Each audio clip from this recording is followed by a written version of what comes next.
Real quick before I hand off to MJ, just want to thank all y'all for coming. Hope you guys had a great Thanksgiving. I don't think we've seen you since. So just appreciate you guys spending time with us. I'm really excited to do this webinar with MJ on revenue marketing, why it works, what to do, and how to get started. MJ is my co-host on the Industrial Marketing Show. And MJ is just, top 1% marketer in the manufacturing space. So I'm really just going to get out of the way and just let MJ run this and pepper her with questions. And then as far as you guys go, we absolutely want your questions, love your questions. Please ask questions, throw them in the chat. If we can, we'll bring you on live to ask them. And yes, ahead of time, we will send this recording out. We will send a slide deck out at the end of the webinar. So MJ, I'm going to just hand it off to you, just let you introduce yourself and then just run right into it. And I'll interrupt you when I have a question. And if I ask too many, just buzz me away. But anyway, awesome. Just the floor is yours. Do your thing. Cool. So my name's MJ Peters. I'm the Vice President of Marketing at Firetrace International. We are a B2B manufacturing business. We sell automatic fire suppression systems for high-risk equipment. We're going to market, probably like many of you, through 3 different channels: OEM, distribution, and direct. Been in this role about 2.5 years, and marketing at Firetrace encompasses communications, demand gen, digital, marketing ops, as well as product marketing and product management. So today, I am going to talk about revenue marketing. So specifically, what process do we use to make sure that our marketing activities are driving revenue? And then how do we tie our marketing activities back to revenue, which of course is very important when you are talking to your executives. And then how do you adapt that process for large deals, which I'm defining as opportunities over $500,000 versus small deals, which I will define as about $5,000 or less, maybe $2,000, $3,000 at a time. So it's smaller volume, high opportunity size versus large volume, lower opportunity size. You'll actually perhaps be surprised to find that the process is pretty similar for both, but tactically there are a couple of things that we'll do differently depending on if it's a large or small opportunity. So I'll get into that at the end. So I want to start by giving you an overview of the process, and then we'll dive into each of these 6 steps. And I'll tell you a little bit about how we do it, give you a couple things to think about. But what I want this webinar to be about is more the end-to-end process. And so we're not going to get too into detail about any of the 6 steps, but hopefully I'll give you enough information that it'll spur some questions and we can have a bit of a conversation at the end. These slides definitely won't run the whole time, so we'll hopefully turn it into a bit of an AMA or an Ask Me Anything towards the end of the session here. So the 6 steps that we use broadly are focus, build your team, research, create content, distribute that content, and analyze the results. And I picture it here as a linear process, but really I like to think of the last 4 steps in the process as more of a cycle. So after you've picked your focus area and you've built your team, you're going to be constantly cycling through this process of research, create content, distribute it, analyze it. Because once you've created content and distributed it, you're going to analyze the results, and that's going to help you identify areas where you might want to do follow-up content or more research, and then identify areas where you might want to adjust your distribution based on the qualitative and quantitative feedback that you get on that content. So overall, as you cycle through this process again and again, you will probably start to produce better results as you learn about the market and get deeper into it. Matt, I'm going to stop there and see if you have any questions so far. Well, I do have a question on the analyze part, but I know you have this later, so I'm going to save it for later in the presentation, just so we can keep moving. So I want to start with focus, and something that I think is really important for industrial companies to think about is whether they want to structure their marketing strategy with a product focus or a market focus. And product focus, how I define that, is a lot of your content is answering product questions. Your content is about creating differentiation between your product offering and other competitive product offerings in the market or substitutes. I think that this way of structuring your content works really well when marketing to engineers, which I think a lot of us are a lot of the time. And I think it tends to incorporate SEO and paid search and emphasize those distribution mechanisms at the top of the funnel.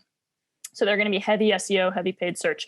The second way to think about your marketing strategy is a market focus. So this is more of a brand marketing structure where you're creating content in order to become the authority in a specific market segment. I think this works well when marketing to business owners, and it tends to include a lot of things like podcasting and webinars, and you're going to be seeing distribution through paid social as well as organic social at the top of the funnel. How do you choose between these two strategies? There's a couple of questions that I think it's important to answer. The first one is, how big is your category? If you have a really big category, not your brand, your category, if you have a really big category, then there tends to be a lot of demand out there that you can target with a product-focused strategy. And this kind of plays into the next question, which is, how well known is your category? So if you have a really well-known category, people are aware of your products, they're going to be searching for product information. You can create a high volume of demand just by answering product questions. Product focus tends to work well in bigger categories, more well-known categories. If you're in a really small niche, or if you're kind of launching a disruptive product, you are certainly going to have to do a lot of market-focused marketing. And then the last question is, how is your company heard? And this is really important because it can completely unravel your ability to execute a market-focused strategy well. And basically what I mean by that is your company a product-oriented company or a market-oriented company? And if your company is a product-oriented company, it's much more difficult to execute a market-focused strategy because your sales reps, your engineers, the rest of your company might not be focused on the same markets that you're choosing to direct your marketing efforts on. They might be focused broadly on all the markets that you can sell into. Whereas if your company is market-focused, then you can align those efforts. You're marketing to one or two or three segments. Your salespeople are selling into those segments and they're focused on closing those opportunities you've got in the pipeline. Your engineers are developing products for those one or two segments, and it all kind of works in harmony. How can you tell if your company is product-oriented or market-oriented? A good way to look is, how is your sales team structured? If your sales team has regional sales and product managers supporting them, you probably are at a product-oriented company. If your sales team is segment sales managers being supported by segment managers or market segment managers, then you are probably at a market-focused company. Firetrace has segment managers and segment sales managers. We do a lot of market-focused marketing. But the last point I want to make is that you actually can do both of these things at the same time. I think most companies do both of these things at the same time. The trick is finding the balance that works best for you. So at Firetrace, we're probably about 80% market focus, 20% product focus.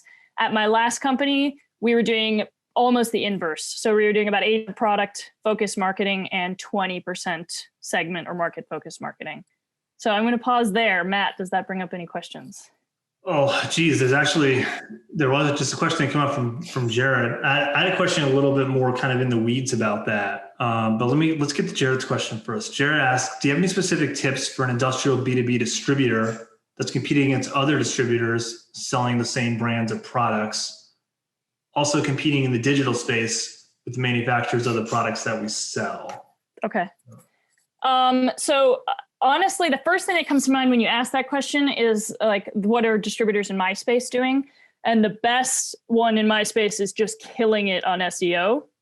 I think if you're a distributor and you can really win on SEO and conversion rate optimization, then I think that's probably the best way to guarantee that you're going to get the sales rather than what a manufacturer might be doing, which is I think more of this market focused approach, doing a lot of brand marketing, and kind of marketing the category, which doesn't guarantee that you as a distributor are going to get the business. That's kind of what comes to mind for me. Matt, Julian, thoughts? I would kind of agree with that. I think when you're a distributor, you just sort of have going in a wider berth of just sort of things that you market and promote. And there's also, you get to borrow off of your suppliers for, link building, things like that to help with your SEO efforts. So there's just built-in advantages, I think, when you're a distributor to do a more SEO product focused strategy as opposed to a market focused strategy. That's my general feeling on it. Julian, anything you want to add to that? Julian just joined, by the way. Hey, Julian. Yeah, hey guys. Sorry, I'm kind of getting up to speed still. Skip me for this one. Okay, no problem. All right, we can go to the next slide, MJ. All right, cool. Okay, so the next couple of slides, I want to talk about this market-focused strategy and drill down a little bit into it, but I'll come back and make a few points about the product focus strategy as well. But the market focus stuff is most of what we're doing at Firetrace. So I want to break that down a little bit. So the next step in focus, if you're looking at a market focus strategy, is to pick your markets. And the reason that you need to pick a couple of markets and ignore the rest is because doing this and optimizing this whole strategy is pretty resource intensive. So you're going to be limited by the number of people on your team and what budget you have. The number of work that leads right into the next point, which is the number of markets you can work on depends on the size of your team. As a rule of thumb, I think a team of 2, and I mean a really good team of 2, so you might want to make this a team of 3, can produce meaningful pipeline in a specific market segment within about 6 to 12 months. So if your team is 2 or 3 people, I would suggest you literally focus on one market segment. If your team is 12 people, I think you could do somewhere between 4 and 6 market segments. And this is kind of going to depend on your skill sets, but I think that's a useful rule of thumb. And so that just tells you, if you're being pressured by your business to pick, 5, 6, 7, 8 different market segments and you're only a team of 1 person, it's really going to impact your ability to deliver meaningful results. I think that this level of focus takes a ton of discipline. This is where you're going to have the right conversations with your senior stakeholders and your sales team to really get aligned on what are we trying to do here and what is reasonable with the resources we have in the business. But at the end of the day, it's better to get one market right and to generate meaningful incremental demand in one market than it is to try to do 12 markets at once and get all of them wrong and generate no incremental demand. I want to underline this so much because I think if there's anything that I see go wrong, it's this. I think any marketing team should have the guts to push back if they're getting pushed to target too many segments at the same time, to just push back and say, I'm going to start with 1 or 2. Because when I see it going wrong so many times when there's a conversation happening around focus and the conversation goes, yeah, we want to focus on 1 or 2, but we can't forget all the others, and your efforts become diluted, and you end up half-assing 10 at the same time. And like you said, MJ, better to get 1 market right than 12 wrong. It's a really common refrain, definitely. MJ, you think even if a sales cycle is like 3 months or 1 month, that it still takes 6 to 12 months to produce pipeline, or does it accelerate or decelerate based on what the sales cycle is? Yeah, that's a really good point. I actually don't think the sales cycle matters in terms of producing pipeline, but it obviously will matter in terms of closing that pipeline. So we've done this in 2 different markets. One has about a 90-day sales cycle at max, maybe as short as 2 weeks, though, if the person's really motivated. And we started doing this and we had meaningful pipeline in 6 to 12 months. Same thing with a sales cycle of 18 months. It's just that the stuff that's in the pipeline after 6 months isn't going to close for another 12 months. There you go. MJ, what would you say? What would you say if someone told you, I don't have time to wait 6 to 12 months? Because we hear that a lot. Yeah. I mean, the best analogy I can give is like if you hired a new salesperson in a new geography, what's the ramp up time for that salesperson? It's probably, as much as 12 months, maybe even 18 or 24 months. So why are you not giving a new marketing effort the same kind of ramp time or even half the ramp time?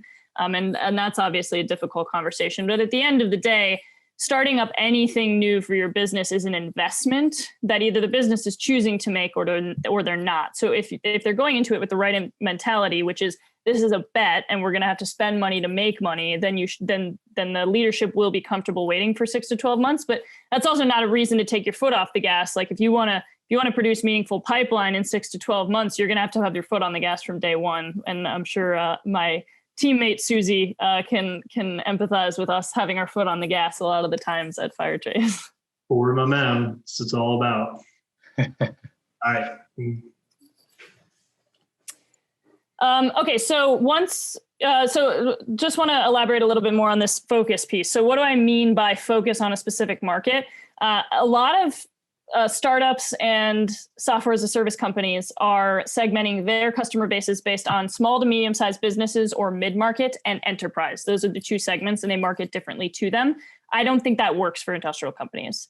I think the best way to segment, in my experience, an industrial customer base is what is the end user market that this product is being used in. And to bring that point to life, I've got these two photos on the right hand of the slide. There is the one on the top, that's a fish farm, and the one on the bottom is a hydroponics garden. And this is from my last company. We sold water quality sensors, and we sold them into both of these applications. When you're selling a water quality sensor to a fish farm, you can imagine that this sensor is sitting out in the middle of a lake or an ocean. There's fish everywhere. It's mucky, it's grimy, there's debris. It can break, and if it gets too dirty, the readings start going all over the place. But it's a pain for this guy to come out here, drive his boat into the middle of the lake, clean the sensor, disconnect it, hook it back up. So what this person is looking for is durability and low maintenance. On the other hand, the sensors being used in this hydroponics greenhouse application, they're not going to get battered around too much in the greenhouse. It's a pretty gentle environment. However, these sensors are being used to control chemical dosing pumps that are going to decide how many nutrients are in the water to feed these plants. And you can imagine that's a pretty delicate balance to strike. So for this application, it's all about accuracy. However, if I went out and decided I'm going to market both of these markets at the same time, all I'd be able to say is, hey, we've got very accurate, durable sensors, which is probably the exact same thing that all of our competitors are saying. So by picking one market or the other, you can really dial in that message and make sure you're not talking about just your features, but you're diving deeper into your customers' benefits, and you're showing them that, hey, we really understand this application, which makes people much more likely to buy from you.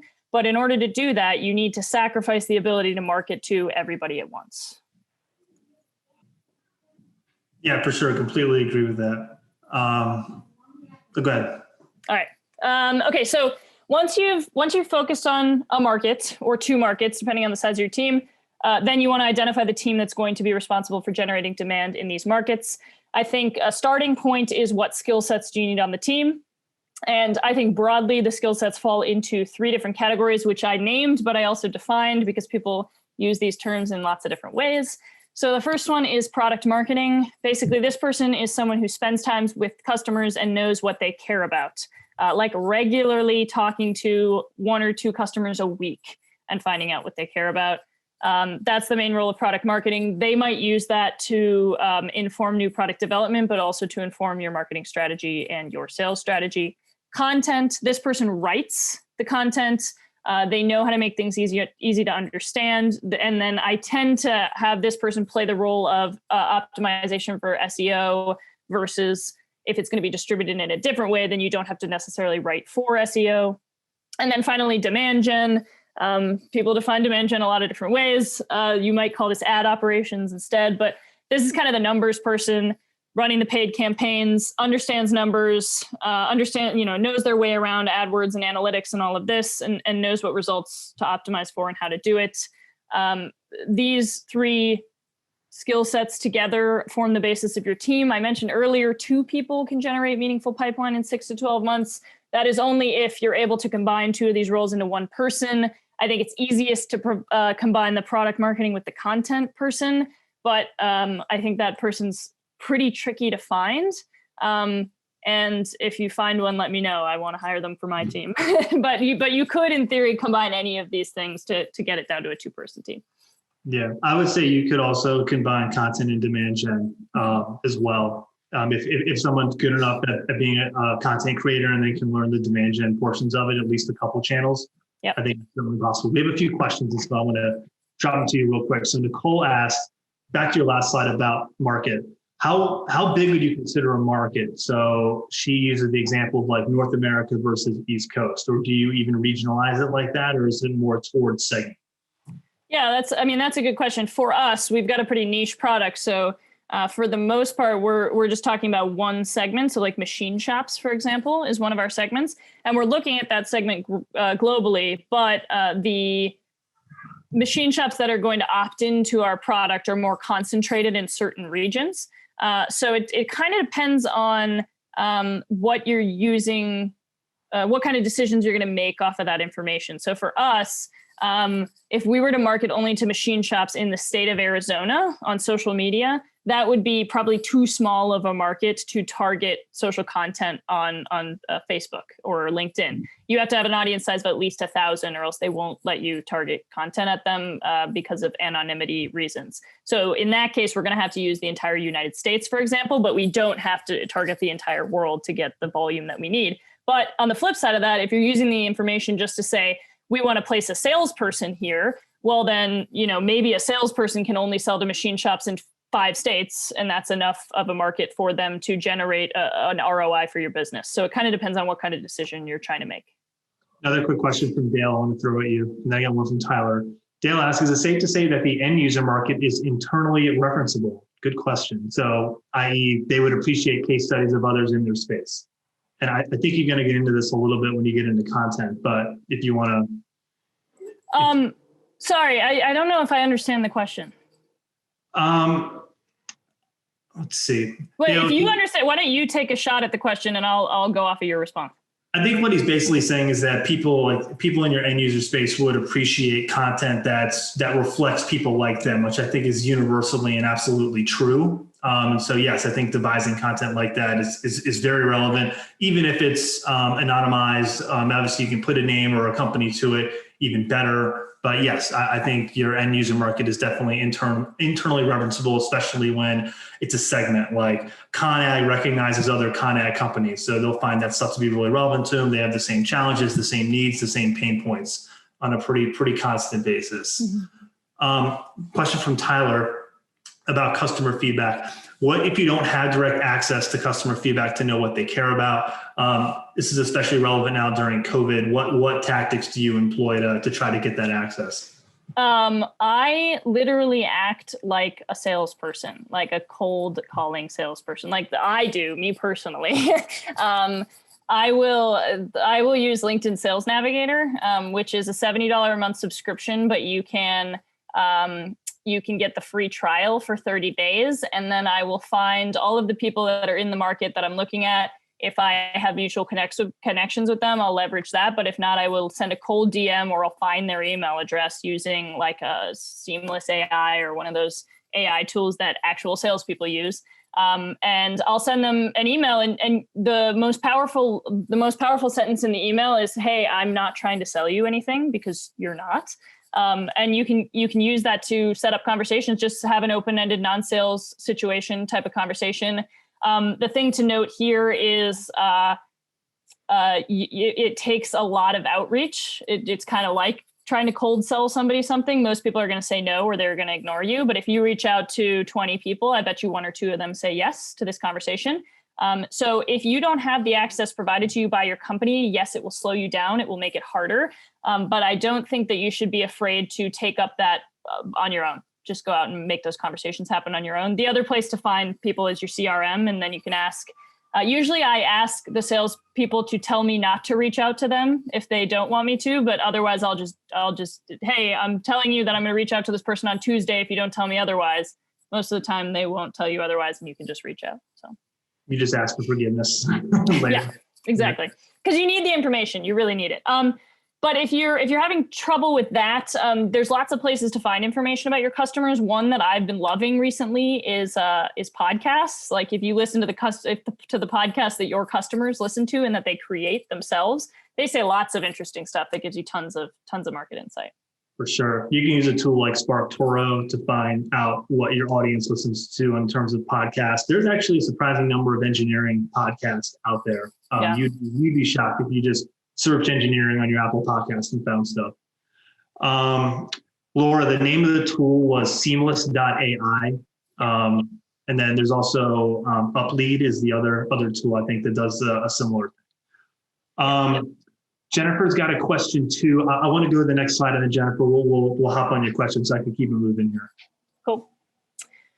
Okay, well, actually, this was a good segue, right? So if you're going to do a market demand-based strategy, after you've identified your team, then you start doing research. You need a thorough understanding of your ideal customer profile, that's ICP, in order to create content that's going to resonate with them. So if you're marketing to a new ICP, always start with research. I usually do maybe 6 to 8 weeks of just research before we really start marketing at all. And that's because my rule of thumb is generally you want to spend about 10 hours talking to customers in one-to-one and non-sales situations in order to understand them well enough to really start marketing to them. I think you could probably say 5 to 6 hours, or 5 to 6 conversations if your conversations are only 30 minutes. But that might take you 6 to 8 weeks realistically, because a lot of people will say, no, I'm not going to talk to you. And you just got to keep reaching out until you get 6 people to sit down with you, which could take 6 to 8 weeks. I'm not going to go too much into customer listening unless we have a bunch of questions about it. But I did do an episode on the B2B Growth podcast about this topic. So if you want more information on that, we can maybe link it in the notes that we send out after this. Yeah, I want to ask you a quick question for you on the 10 hours talking to customers. Is it talking to the same customer in the same kind of customer in the same segment, or are you spreading that effort across multiple segments? Just to clarify for the audience. Yeah, 10 hours per segment. However, it doesn't you don't have to talk to all people that have the same job title or whatever necessarily. You can, not all of them have to be decision makers. Some of them can be users. And some of them can even be third parties. They can provide useful information as long as they are all in the same segment. All right. I would recommend listening to MJ's podcast on B2B growth. I wanted to ask her for the cliff notes on her interview style, but for the sake of time, I'll keep it moving. If we have time at the end, I'll circle back to it. Cool. Sounds good. All right. So you've done focus, team, research, and now you're ready to create content. I think of content as a low risk way that buyers can explore your value proposition. And the reason that I think this is a good way to think about content is because not everybody in your target market is going to be ready to buy at any given time. But unfortunately, with the tools available today, we don't know who is ready to buy and who's not. I mean, some softwares, I think, tell you that they can predict lead intent or whatever, but I don't think that's true. So what I do is basically we just market to everyone who is an ideal customer. We'll market to them some way of exploring our value proposition that doesn't obligate them to buy now. That creates a lot of opportunities for ideal prospects to interact with our brand, even if they're not ready to buy. And if they really are an ideal prospect, eventually they will be ready to buy. And by that time, you will have built up a lot of equity with them, and they will respect your brand. They'll think of you first, and they will be the first ones. You'll be the first ones that they reach out to. So that's probably how I think about content. I want to reiterate the first sentence you say in the slide, which is content is a low risk way that your buyers explore your value proposition. If you need a reason to justify the reason to do content marketing to your leadership, just use that. Just use that sentence. That'll go a long way for you. Because honestly, people do check your content out just to see if you guys know what you're talking about, if you're legit, if you give them anything of value, if you help them make their job easier, if you help them understand something they don't know much about. And that's basically how you build brand. And for a lot of industrial companies, the concept of building brand is logos, color schemes, and catalog designs. But brand is honestly what people think of you when they think of your company more than anything. And so that's what you're doing with content. You're basically building your brand simultaneously. Hey, MJ, interesting to hear from you. So on content is such a broad word. Could be anything from a written blog post to, a 10-second video clip. Just curious for Firetrace or really anything that you're working on, what kind of content are you producing and why did you pick that format? Most of what we produce is pretty short blog posts that are written. And part of that is just because I find that written content gets the most reach. And so you have the most chances of, if it's high quality, for it to resonate with somebody in your target market, and you can amplify it using paid social media, or it's written and so it gets indexed by the search engine. But I would just encourage anyone to experiment with lots of different formats. And sometimes the subject matter will kind of inform the format. So I'll actually talk about, on the last couple of slides, I will talk about kind of an opportunistic play that we did where it ended up being mostly a video play, just because of the content that we stumbled across. But I think experimentation is good, but don't be afraid to lean heavily on written content. Everybody's all excited about video, but written content still is the bedrock of what we do. Yeah. Quick question from Billy here. I want to, because it's right related to this slide. So Billy asks about differentiating our tools. So let me just give the pretext to it. So Billy's company sells industrial, commercial grade tools to small and large businesses. how can we differentiate our tools from consumer grade brands that market themselves as commercial grade or industrial strength? Interesting. Well, okay, so I think probably your biggest opportunity here is that you understand your customer's application better than these consumer brands understand it. So, I mean, I think it'd kind of be interesting, and I'm just spitballing here, to like do kind of like a test lab or something, like have your engineers like order some of the stuff from the other brands catalog and like have them, and the engineers will love doing this, right? Like have them actually try to achieve what they're trying to achieve, like in a test scenario, and film it and break it down. And you could turn that into like a bunch of different content. And then you could also turn it into written content about, hey, this is how this performed. And then just amplify it across all the channels. I think that'd be a good way to get some good long form stuff and turn it into short form stuff, and also get your subject matter experts super energized. For sure. I think you could also inverse that by talking to your customers about what they value in the tool type that you sell, and then use that to differentiate between what you guys offer and what a consumer grade brand offers. So doing like a little industry roundup with some of your key customers. Don't ask them to like give you a testimonial, just ask them very open-ended, like, hey, what's important to you with tool X or tool Y? And then you can help reframe that to your own value proposition. Let's see. Melissa has a question on, I think it's like content distribution. Do you want to ask this now, or do you want to wait until we have till we get to that part? Let's talk about distribution, and then let's ask that first. All right, Melissa, I'm going to pause your question to get to this. I think it's the next slide or the slide after. Cool. 2 rules for content. There's 2 ways I think you can make your content stand out. If you're an industrial brand, a lot of times you don't need your content to stand out, because a lot of industrial brands don't have a content strategy. So by being the first, you stand out by default. However, if you're in a competitive space with regard to content, I think you can either tell people something new, which is either original research, you've got the only interview with this expert, you have the only great case study with the specific, brand or set of circumstances. Or the second way to stand out is to make your evergreen topics easier to understand. And this, I think, just comes down to being better at copywriting or incorporating some well thought out graphic design that actually explains the concept visually, which I think really resonates with people. Like, don't underestimate spending that extra time if you're the product marketer working closely with the designer to make something visual when nobody else has a visual. Because it will really make your content stand out if you're talking about the same topics as everybody else already.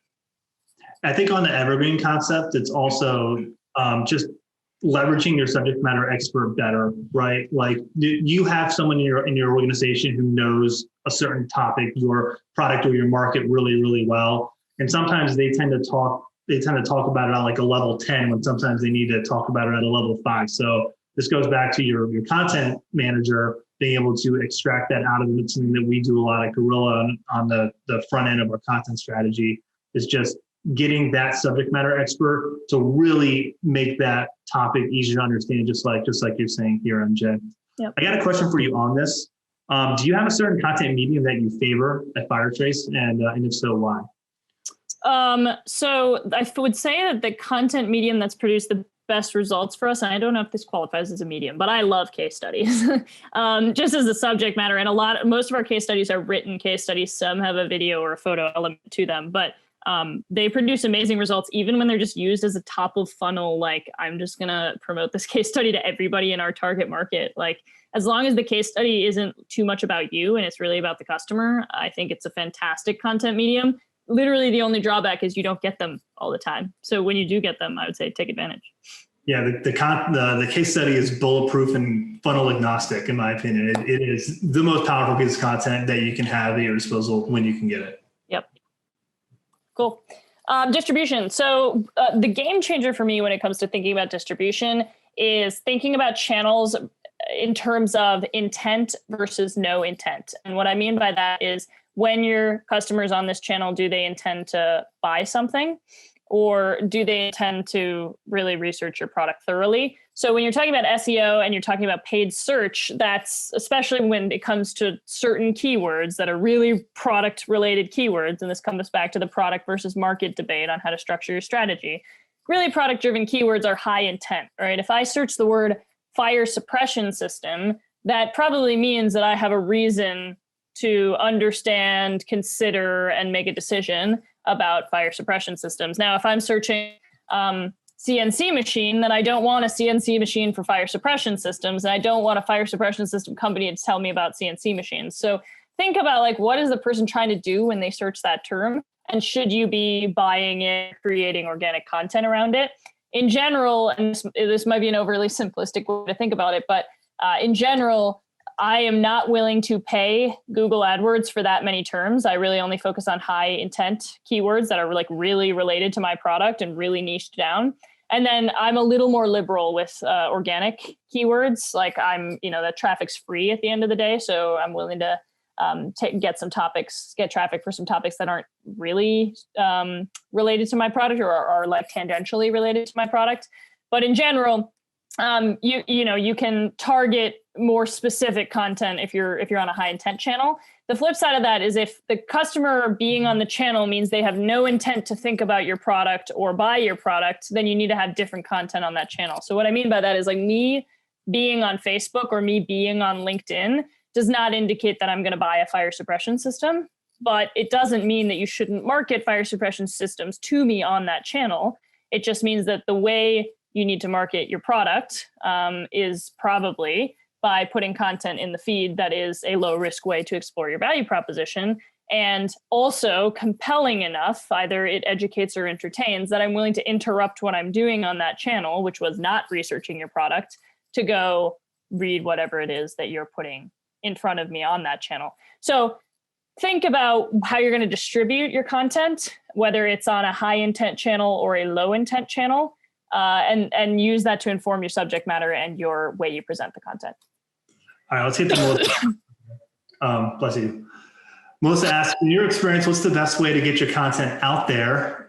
For example, in her experience, social media channels like LinkedIn don't like to show your posts that direct people outside the channel. So that means like, putting the blog post on there and then linking it out so people go off LinkedIn to read it, right? Yeah.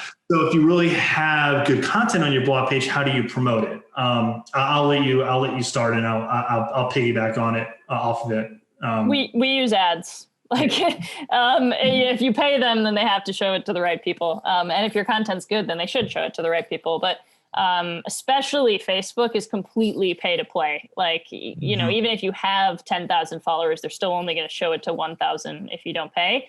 And LinkedIn, it might be like, they'll show it to half of your followers organically, but if you pay, they'll show it to people that don't even follow you, and you can get 10,000 views and 3,000 reads in 2 days, For sure. And like the thing with Facebook is Facebook's a really scalable way to distribute your content because of the unit economics of the click. Whereas for LinkedIn, obviously more expensive. So I think your targeting is much tighter when you're doing that content distribution. But by and large, it is definitely pay to play.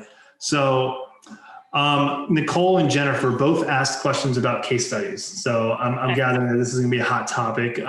You and I just did a podcast with Joel Kletke on the case study that I would encourage anyone on here to listen to that podcast, because we're really going to parrot a lot of the stuff that Joel told us, as well as stuff that we've done in our own experience. But Nicole asked, how can you increase your ability to get case studies? Literally ask every single person. It's kind of like the same thing with customer interviews, like just ask a lot. And I unfortunately, I don't have a very good secret sauce for that. But ask everyone, ask quickly, make it easy for them. So, allow them to understand what the commitment is, right? Like, hey, this would mean you hop on a 20-minute interview with me. And if it's a big enterprise, they're probably going to want to proofread it before they before they let you publish it. But just, I would say, don't be too afraid. And this might be bad advice, but don't be afraid to ask forgiveness instead of permission. We publish case studies all the time, working with the stakeholders. And one time we have had like a marketing person at the brand come back to us and say, hey, we don't like this case study. Will you take it down? And we took it down, and that was the end of it. So just ask everyone and make it happen and make it easy. And eventually it might take you a couple of years, right, to build up a big bank of case studies, but eventually that's actually a competitive advantage because your competitors won't have that if they're not trying to do it. Right. I would also say don't be fussy about the format. Like if the only way you could do it is a 30-minute Zoom interview and then you're transcribing and writing it, make the most out of that effort, do a lot of prep work on the front end, talk to your sales rep or your key accounts person or your sales engineer who sold to them to get their side of the story as well. So you can ask really pointed questions and get both sides. And then, obviously give them a chance to read it, to approve it before you publish it. You want to make sure you have their best interest in mind and you want to make them look good. So I would say that that'll increase your chances of getting the case study. I also would not be afraid of the anonymous case study. I think I've come around on that more over the last probably 6 to 9 months, just because it's so hard to get in, especially large, big logo companies, that you can't replace your customers' words and the words that they say to describe their experience working with you. You can't fake that. So I would say if it's anonymous, be okay with that. Jennifer asks, if we get a chance, what should be included in a case study for B2B? I really like telling the whole story. And I'll kind of go through this specific case study in the last couple of slides, but when the best case study we ever had was, first of all, our product makes it easy to get case studies because whenever our product functions, it releases a gas and needs to be refilled. So when somebody reaches out to us and says, hey, I need a refill on this canister, then I know that there's a case study opportunity. So that helps me.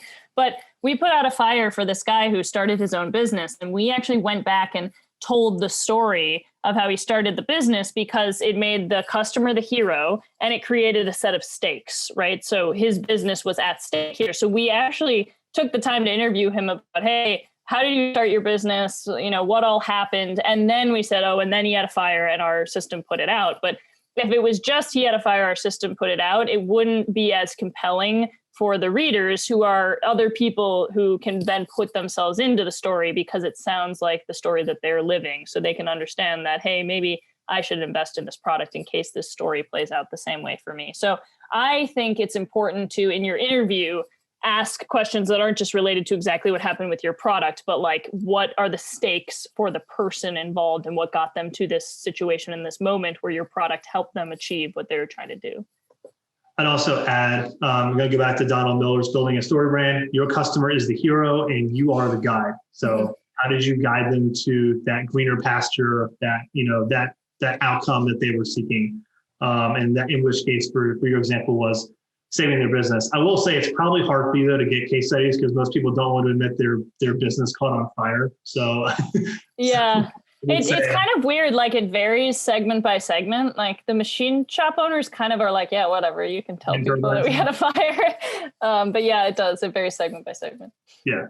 All right. So well, the next slide. I know you have about 18 minutes left. So we talked about intent and no intent. One last point I want to make about intent is that at a certain point, you're probably going to max out the qualified lead flow that you can get from high intent channels. So only so many people are going to be Googling fire suppression system. So I can only get that much traffic by bidding on the term fire suppression system.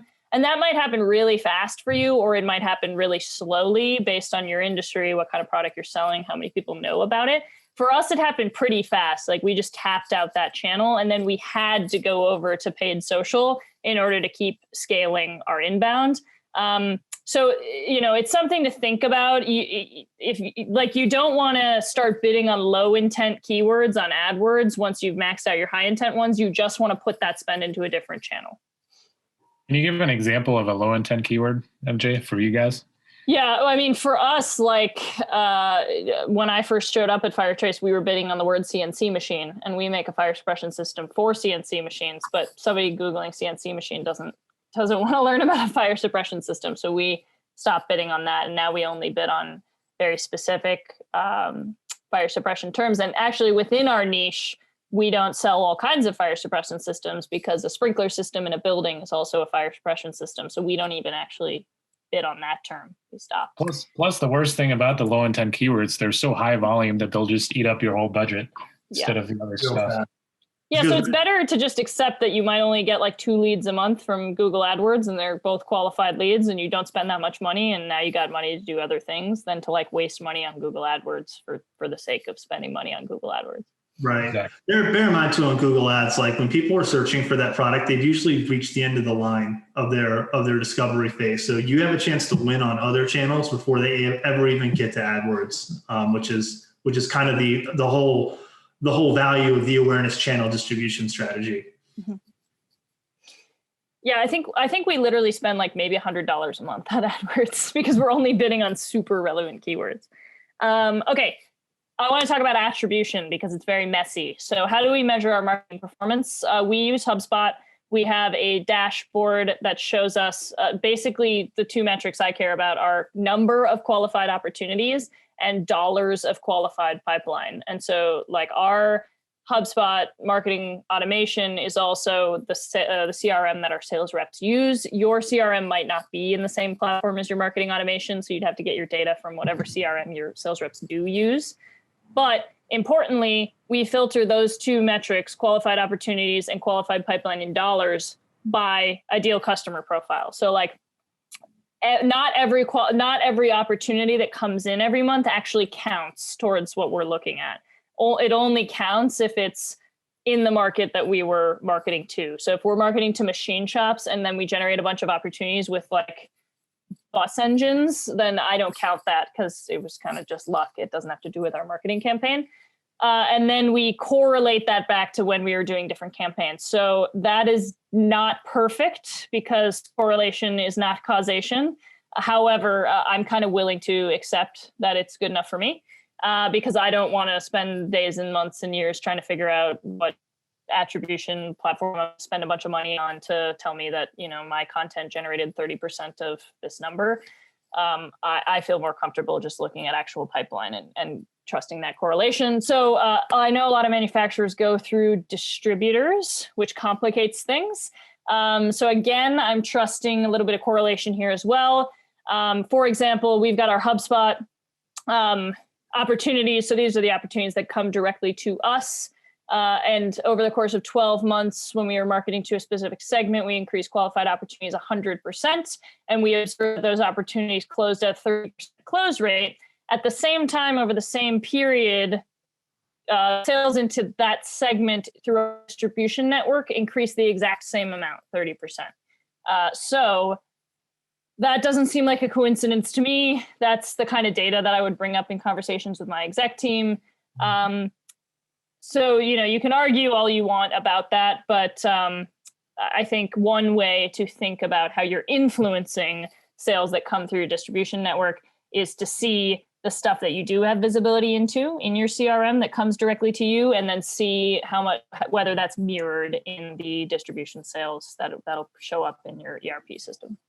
For sure. So one thing I want to just drive home for people on this webinar, you only reporting on two key metrics. Like there's so many things you could report on to your leadership team, to be honest, but keeping it simple, there's a discipline to that I think needs to be should be reiterated to the audience here. I do want to ask though, for you as the marketing leader, are there any leading metrics that you're looking at to sort of clue you into, you know, how well are we ramping towards these key metrics? Or, you know, going back to saying like take 6 to 12 months to build pipeline, what are you measuring months 1 through 6 when you're getting it off the ground? Yeah, I think it depends on what your tactics are. So if you're doing that product-oriented strategy and you're doing a lot of SEO, for example, obviously organic search traffic growth is your big metric. Specifically, we've been looking at every time, well, like a lot of our SEO strategy is just about blogging to rank for different keywords and build out pillars. So we'll look at, you know, blogs written in the last 6 months, how many of them reached a certain threshold for monthly views after they'd been live for 90 days, so that we can kind of say, okay, not only is our organic traffic growing, but also the new content is specifically contributing to that. On the kind of paid social side, you need to run a couple of campaigns before you can see what's a good metric versus a bad one. But frequency, I always look at if you reach a certain frequency, which means that people have seen it a bunch of times, it's time to turn it off. Cost per click, I look at. Our best campaign ever was only like a 3-cent cost per click because everyone who saw it was clicking on it, and our cost per impression was X, so it was super low. Time on page, I mean, the point is to get people to consume the content. So literally read the content yourself, see how long that takes you, and try to hit that amount of time for the time on page. It's usually, you'd be surprised, it's shorter than you think. It usually takes like 2 or 3 minutes to read a blog post. So if you're getting 2 to 3 minute time on page, that's a pretty good indicator that your paid social promotion is getting people to consume the content. For sure. Yeah. Content consumption to me is a big leading indicator when you're getting started. If you're running video ads as well, I mean, look at how many people watch, 75%, and look what that average watch time is against your actual length. If people are watching, 70, 80% of the full video, then I would say it works. The other thing is if you're going to run video ads, which I know you don't recommend, and I tend to not either, but make sure if you have a speaking component of it that it's captioned, because most people are going to be scrolling through this on their phone without sound on. So, you want to grab them with the caption to start off with. Nicole's got a question about your team. So we're going to dive into Firetrace. How big is your team who manages this strategy, and how many markets do you currently focus on? And then if you want to concentrate on your team per market, you can do that as well. Yeah, Firetrace has 4 markets, but we're only really doing demand gen in 2 of them. My team is 5 people. One of them is a product manager, so I'm going to exclude him for the purposes of this because he does like technical lifecycle management, so it's not really relevant to what we're talking about here. So effectively 4 plus me.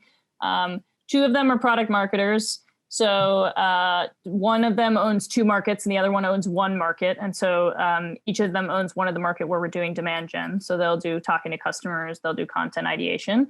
And then Susie, who's on this call, is kind of our jack of all trades, marketing operations and content person. So she does content writing as well as all of the organic distribution. So that's email, organic social, and SEO. And then we actually outsource the demand gen piece. So we have an agency that runs our paid Facebook, paid LinkedIn, and they kind of consult on what types of content is working the best. So effectively, though, you have 2 people per segment, right? You have the content and the product person. Yeah. And then you have a designer as well. So. Hey, MJ, I had one question here in the chat that I want to make sure we touch on because I think it's an important one. Dale was asking, what calls to action work best to convert content into MQLs for your industry? And I think it's an important topic to touch on. Can you repeat that for me? Here, let's go back to this. What calls to action work best to convert content into MQLs for your industry?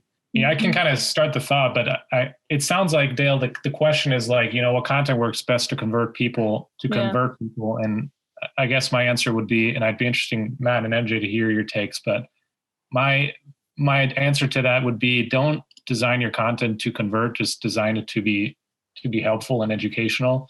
Yeah. And in the end, that will do a better job at converting than if you aimed it or tried to somehow engineer it to convert into an MQL. Yeah, we don't really do a ton with MQLs, to be honest, which I think supports what Julian just said. Like these 2 key metrics, number of qualified opportunities and dollars of qualified pipeline, like these are people that came to us and filled out our contact form or our request to quote form and just said, hey, I want to buy your thing, or like, tell me about what you guys are selling. And so that's like, it's like, we never heard of this person straight to sales qualified opportunity. So in a sense, our biggest call to action is request a quote. And before that, you don't need to do anything on our site. However, I'll temper that with, we do have like some long form reports and stuff in which we present a lot of data in ways that nobody else has ever presented that data before. So if you can add value to numbers, I think this helps convert people. And we'll distribute those long form reports. And on the landing page, there is an option to give your email, but there's also an option to consume the content without giving your email. And about 30 to 40% of people will still fill out that form and give you their email, probably because they want to read it later. And so then we know who those people are and we know the steps they took to get become an MQL, which is useful data to have. But at the end of the day, I don't care if I have their email as long as they read what we wrote. All right. MJ, I know you got like 6 minutes left, so I want to let you get through these slides before you got about to bounce. This is it. So I want to give you an example of a campaign we ran, and I said it was a little bit opportunistic. So putting the whole process end to end together, we started with research. This was the Sheen Shop segment. We identified actually that there are a couple of industry influencers on Instagram with followings between 15,000 and 40,000, which was an interesting finding. I wouldn't have thought that before. But we built relationships with them. We were posting useful Instagram content. We were engaging with their content. And then in January of this year, of 2020, one of them had a fire, which our system put out. And his security camera captured the whole thing. And he posted about us like, okay, this company saved my shop, which we then, again, the best way to get case studies is to ask every time and ask quickly. So we DM'd him, hey, can we do a case study on you? He agreed. We called him, recorded the conversation using a recording tool called rev.com. And we just asked him questions all about, and we built it around a story format. How'd you build your shop? What do you do? He told us things like he put down his motorcycle as collateral when he launched his shop. So that really helped us, tell the story because there was a set of stakes. And in this case, the video that we had, which was just so beautiful in terms of showing our value proposition of this fire, on video being put out, like the whole machine bursts into flames and then it gets put out. Super strong asset. So we wanted to really go above and beyond with the copy. And so we actually went and got a journalist to write it up for us. So we sent her the recording and she wrote it up. And it was just really exceptional copy that we were able to pair with this exceptionally strong video. In terms of distribution, we were like, okay, this is great stuff, great exploration of our value prop. We want to get it in front of a ton of people. So we promoted on Facebook to people with machining related job titles and education. And we also cut the video into a short clip that we used in YouTube pre-roll, which is pretty interesting just because it was so cost effective. It was less than 1 cent per view. And it was like a great way to show our value prop in 5 seconds. And we got a 90% watch rate because it was so short. So we ultimately drove 100,000 people to the case study, 417,000 views of that YouTube pre-roll ad, all of it for less than $8,000. And it's generated hundreds of thousands of dollars in inbound pipeline and closed won revenue to date. So as a result, we were like, Instagram, great channel for us for building relationships and building partnerships, identifying content opportunities. We kind of doubled down. And months later, we requested that some other influencers kind of come on a webinar with us, which ended up being our best performing webinar ever. So you can see that cyclical mechanism of research, content, distribute, analyze in effect there. Oh, okay. I got 2 minutes, but the difference between a 5K deal and a 500K deal, 2 things. B2B buying committee might not exist for a 5K deal, so don't worry too much about it. Sometimes there is one decision maker. In machine shops, it's the business owner. And at Firetrace, if you're selling a marketing product to me, you only have to convince me. So a lot of times, don't worry about there being 7 people to convince. There might just be one, especially if you're selling a $5,000 product. And then if you're selling a $500,000 product, just keep in mind that you can spend more to acquire each account. So I tend to think that LinkedIn is a little bit expensive for products that are under 5K. So we'll only use Facebook and YouTube for that. But LinkedIn, we use a lot for our bigger markets where we're selling to enterprise type customers. Real quick, got a question for you a question for me on the demand gen side. I know you got to go in a minute. What would you say companies should be spending on demand gen, to distribute their content out? What do you think is requisite? Oh, that's a good question. You obviously never want to spend more than you're making. So it actually, I would say, think about what kind of pipeline you think that you can produce. But if you can, and think about what rate it's closing at. But if you can produce inbound revenue inside of 12 months, that is at least 3x what you're spending.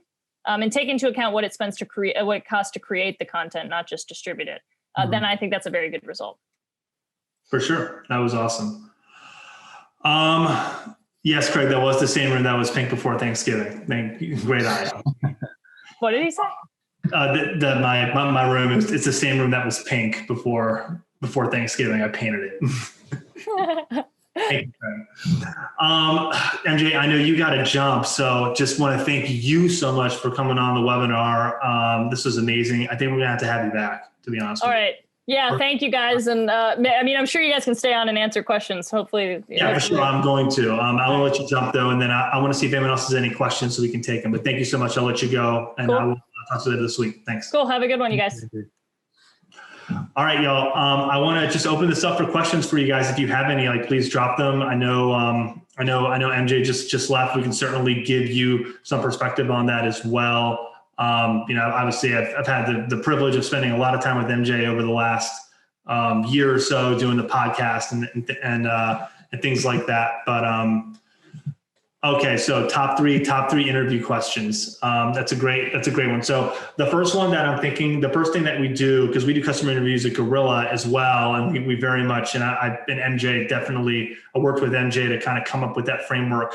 The first thing I want to ask people in the customer interview is I want to understand that person's latent needs. So not even necessarily like about our product, but I want to know like sort of what are their jobs to be done? What are their pain points? What's their day-to-day look like?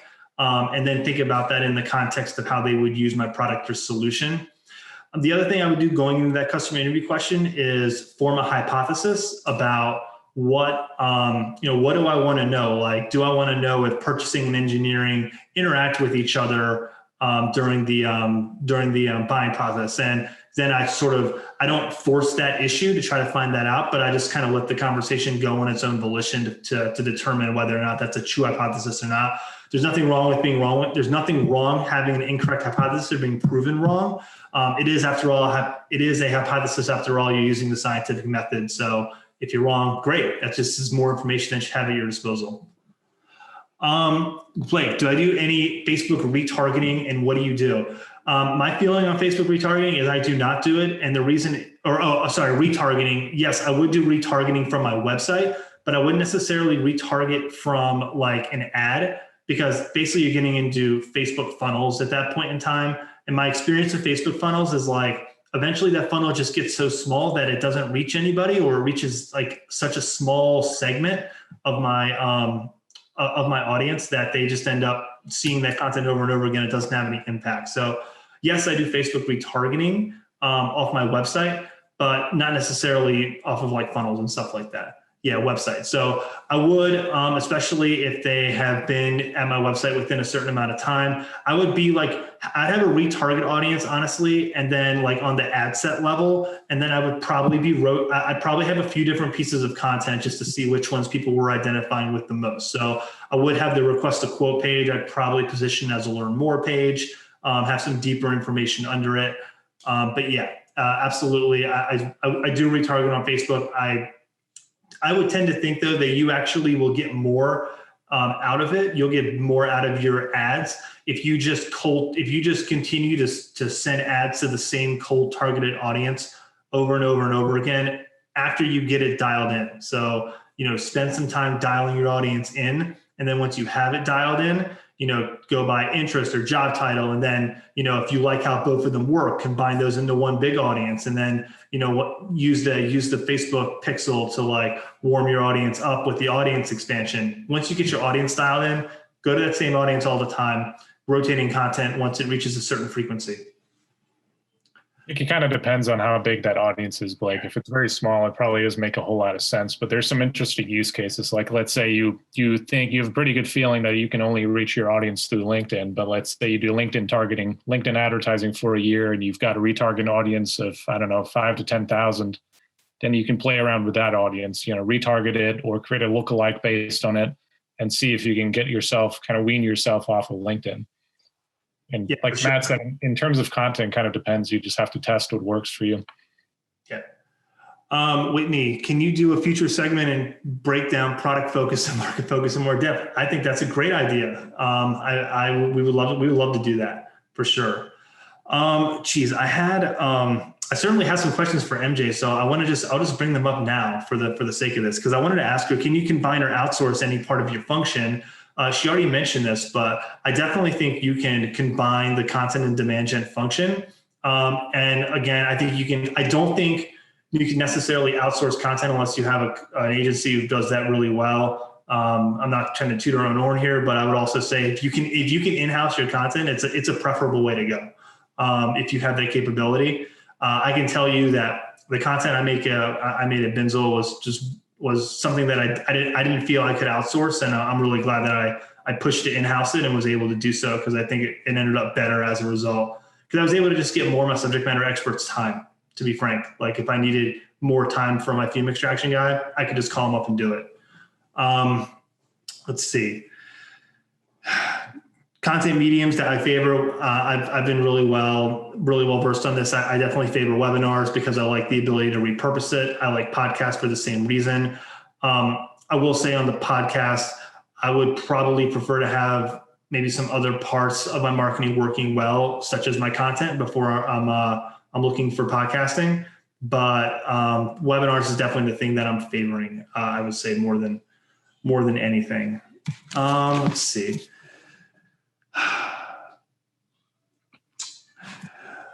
I don't have anything else that I had written down. If you guys don't have any more questions, just want to say thank you guys so much again for coming on. I don't have my slide deck with me because I let MJ control it, but I do want to let you guys know that we're going to do our next webinar here in 2 weeks, and we're actually going to do it on webinars. We're going to basically walk you through how to run your webinar program for 2021, including formatting out, gaming out actually promotion, which I think is critical, the different ways you could do that. If you have a list, if you don't have a list, how you can make a good webinar if you don't have a list. Yes, the recording and slide deck will be available. So yeah, we'll do the meta webinar, Blake, exactly.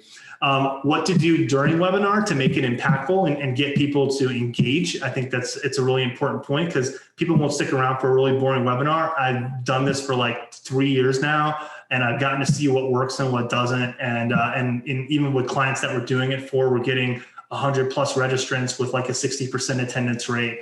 And it's really working well for them. And so I want to kind of share that formula. And then the post webinar, I do think there's a science to that you guys should be approaching it with.